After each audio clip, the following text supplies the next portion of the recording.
In the next year, and this is a prediction, you're going to see a tremendous change in the way news is delivered on television. And that change is the people speaking to you each night are not going to be speaking to very many people. All right? So I've said this before, and I don't want to be redundant or repetitive, but ESPN is the best example. Once the colossal sports network in the world is now barely on the air. And they killed themselves by bringing in people like Jamel Hill and others who were far left, who took sports and just turned it into a left-wing jihad, holy war, and people who like sports didn't want it and tuned it out. That's going to happen to all the news agencies on television. The newspapers, they're going to survive on the internet, but the only people going to be reading the New York Times, and I think that's the case now, are far left people. Nobody else. But the newspapers can survive on that. They can survive. But it used to be that Good Morning America, the Today Show, CBS Morning News, those shows, they tried to get everybody to watch. That's not going to happen anymore because people don't trust them. And on cable, because it's so polarized, it's what do you want to hear tonight? Whatever you want to hear, I'm going to tell you. Well, it gets a little boring. So Joe Biden, what are they going to cover on Joe Biden? That he chased his dog and broke his leg or whatever happened? What are you going to do? Joe Biden's not going to be Donald Trump tweeting provocative things every day or running around a rally saying stuff or attacking the press. He's not going to do any of that. He's going to sit in the White House and, work a few hours a day. But that's all. His press people run out. Well, we did this. And then the news agencies are going to go, Joe's great. Whatever Joe does is the best. And if Joe screws up, Mr. Biden, President-elect Biden, whatever you want to describe him as, if he screws up, guess whose fault it's going to be? Trump's. If the economy goes south, Trump did it. All right? If COVID sweeps over despite the vaccine, Trump did it.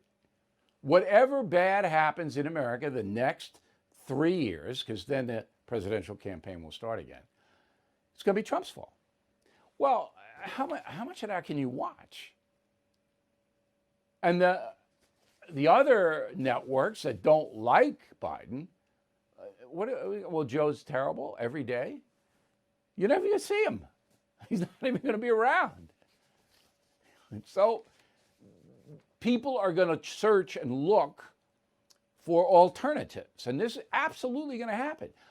I can see it. I'm not going to bore you with numbers.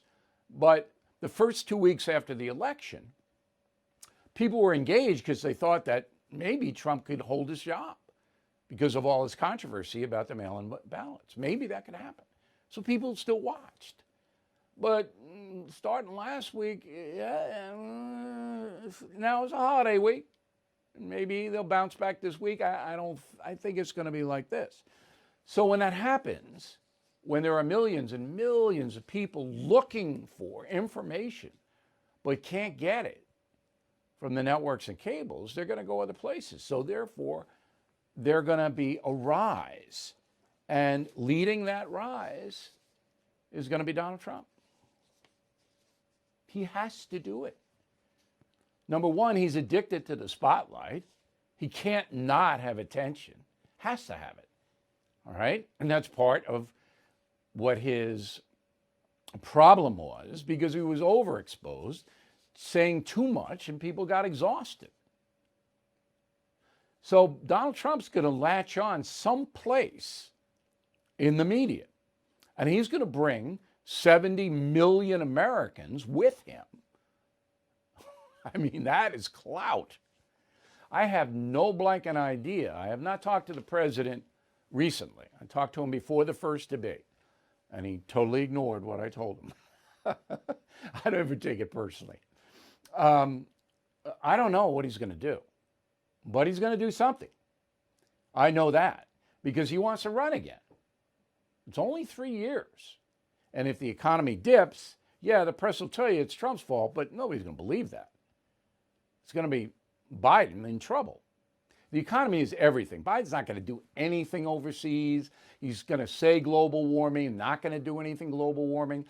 Mitch McConnell's going to block the far left stuff in the Senate. So it's like, all right. Now, maybe the nation needs a little relief from the frenetic pace of Donald Trump. But you're going to see him someplace in the media. Mark my words. Hey, Bill O'Reilly here. As you all know, the dollar is at a 10-year low, and November could spell real trouble. That's why I recommend you consider physical gold and silver, and the only company I do business with in this area is American Hartford Gold. You can call them right now. Make sure you tell them Bill O'Reilly sent you, and they'll give you a free gold coin on your first qualified order. Since I have been recommending American Hartford Gold, gold's up over 40%, silver over 60%. So please don't wait. Call them now. 877-444-GOLD Gold. 877-444-GOLD Gold, or text GOLD to 65532.